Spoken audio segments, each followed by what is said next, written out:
హైడ్రాకు చట్టబద్ధత కల్పిస్తూ తెలంగాణ ప్రభుత్వం ఆర్డినెన్స్ జారీ చేసింది. ఆర్డినెన్స్ పై గవర్నర్ జిష్ణుదేవ్ శర్మ సంతకం చేశారు. ఆర్డినెన్స్ పై గవర్నర్ సంతకం చేయడంతో హైడ్రాకు చట్టబద్ధత కల్పించినట్లయింది. గత నెల సెప్టెంబర్ 20న జరిగినటువంటి కేబినెట్ సమావేశంలో హైడ్రాకి చట్టబద్ధత కల్పించాలని ప్రభుత్వం నిర్ణయించింది. దానికి కేబినెట్ కూడా ఆమోదం తెలిపింది. ఆ తర్వాత ఆర్డినెన్స్ పై సంతకం కోసం రాజ్భవన్ కి ఫైల్ పంపింది ప్రభుత్వం. దీంతో ఆర్డినెన్స్ ఫైల్ పై సంతకం చేశారు గవర్నర్ జిష్ణుదేవ్ వర్మ. అక్టోబర్ 3న ఆర్డినెన్స్ పై గెజిట్ కూడా విడుదలైంది.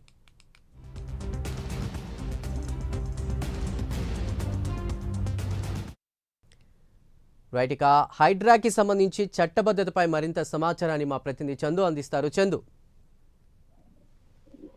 హైడ్రాకు చట్టబద్ధత కల్పిస్తూ ఆర్డినెన్స్ పై గవర్నర్ జిష్ణుదేవ్ శర్మ సంతకం కూడా చేశారు. సెప్టెంబర్ 20న కేబినెట్ సమావేశంలో హైడ్రాక్ కి చట్టబద్ధత కల్పించాలని కూడా ప్రభుత్వం నిర్ణయం తీసుకుంది. కేబినెట్ అనంతరం ఆర్డినెన్స్ పై సంతకం కోసం రాజ్భవన్ కు ఫైలును పంపింది. అయితే ఆర్డినెన్స్ గవర్నర్ సంతకం కూడా చేశారు.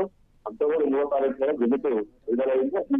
పైకి చూడాల్సినట్లయితే హైడ్రా విషయంలో మాత్రం ప్రభుత్వం ముందుకు ఇక్కడ అక్రమ కట్టడాలు నిర్మాణాలను విశ్లేషించేదేశం కూడా ఇప్పటికే ముఖ్యమంత్రి రేవంత్ రెడ్డి కరాఖండిగా చెప్తూ వస్తున్నారు. ఎక్కడైతే చెరువులు నాలాలు గింటల ఆక్రమణలో గురైతే ఖచ్చితంగా ఇక్కడ కూర్చోవడం కొనసాగుతాయని కూడా చెప్తా ఉన్నారు. ఎందుకంటే హైదరాబాద్ లో నగరంలో చిన్నపాటి వర్షానికి మొత్తం రోజులు చెరువులను కనిపిస్తున్నాయి. ఇవన్నీ కూడా చెరువులను ఆక్రమించడం వల్ల జరుగుతున్నాయి ప్రభుత్వం వాదన. అయితే హైదరాబాద్ మాత్రం రాజకీయ పక్షాలకు తీవ్రంగా వ్యతిరేకిస్తున్నా హైదరాబాద్ కి చట్టబద్ధత ఉంది, ఈ సూచనలు చేస్తున్నారని విమర్శలు వచ్చే నేపథ్యంలో ఖచ్చితంగా చట్టబద్ధత కల్పించి వెనుజువేలాలో ప్రభుత్వం భావించింది. ఆ క్రమంలోనే ఈరోజు హైదరాబాద్ చట్టబద్ధత కల్పిస్తూ కూడా గవర్నర్ సంతకం చేశారు. దీనికి కూడా విడుదలైంది. ముఖ్యంగా హైదరాబాద్ పరిధిలోకి కొన్ని పోలీసులు కూడా చెప్పారు. పోలీస్ స్టేషన్ తీసుకొస్తారు. వారి సహకారంతో కూర్చోవడం కొనసాగించాలన్న ప్రభుత్వం బాధ్యత ఉంది. అయితే ముందుగా